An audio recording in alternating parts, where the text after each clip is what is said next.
Olá! Hoje a gente vai desvendar dois documentos que são, assim, o coração das compras do governo no Brasil: o Estudo Técnico Preliminar e o Termo de Referência.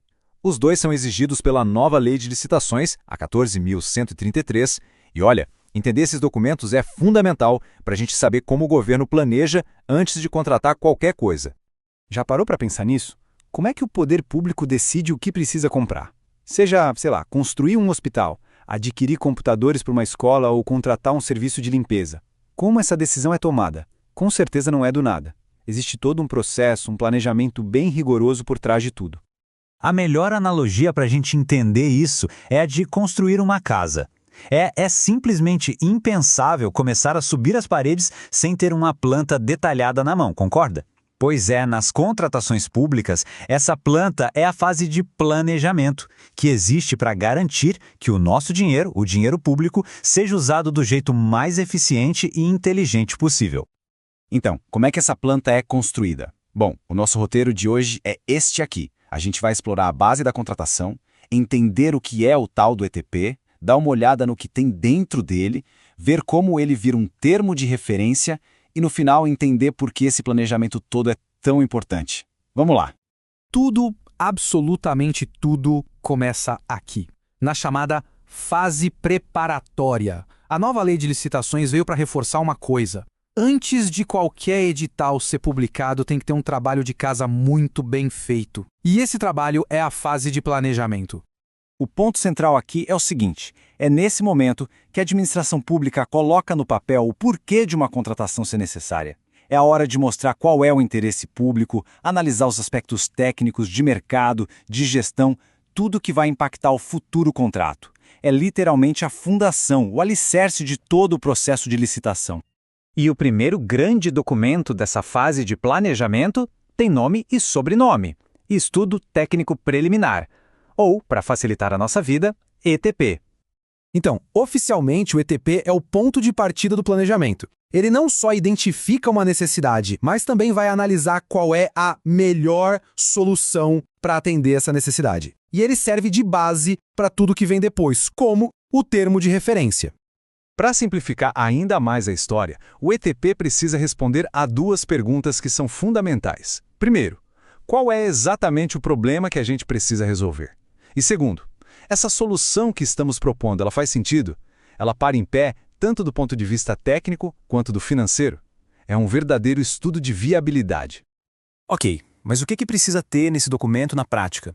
A lei é bem clara sobre isso. Ela traz uma lista de elementos essenciais. Vamos ver como é que se monta essa estrutura?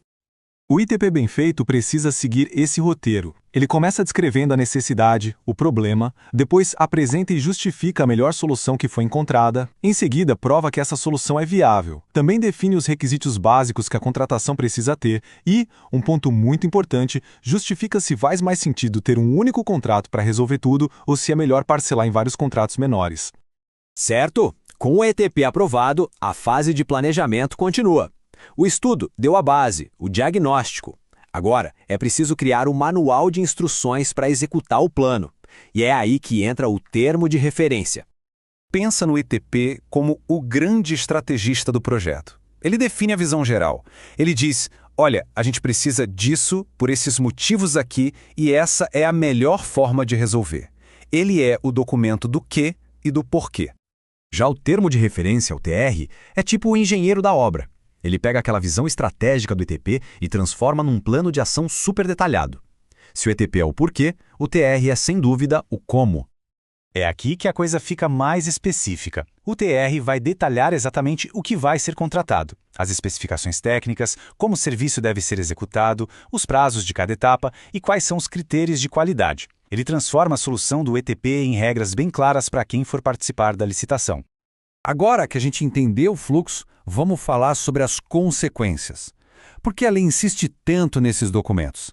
Porque quando se trata de dinheiro público, o risco de errar é altíssimo. Essa frase resume tudo. Quantas vezes a gente não vê contratações emergenciais, sem licitação, que são justificadas pela urgência? Só que a lei e os órgãos de controle são muito claros. Essa urgência não pode ser resultado da própria ineficiência do gestor. A falta de planejamento não pode ser desculpa para pular etapas. O resultado está aqui, ó, lado a lado. Um bom planejamento que se materializa num ETP e num TR bem feitos leva a contratações eficientes que de fato atendem ao interesse público e ainda economizam recursos. Agora, um mau planejamento, bom, ele abre a porta para o improviso, para as contratações de emergenciais, para um desperdício de dinheiro e, no fim das contas, para soluções que nem resolvem o problema original. Fica aqui a reflexão. Num processo tão complexo como é uma licitação pública, ignorar a fundação, ignorar a planta baixa é quase como garantir que a estrutura toda vai ter problema lá na frente. O ETP e o TR não são só burocracia, de jeito nenhum. Eles são a inteligência e a segurança por trás de cada centavo do dinheiro público que é investido.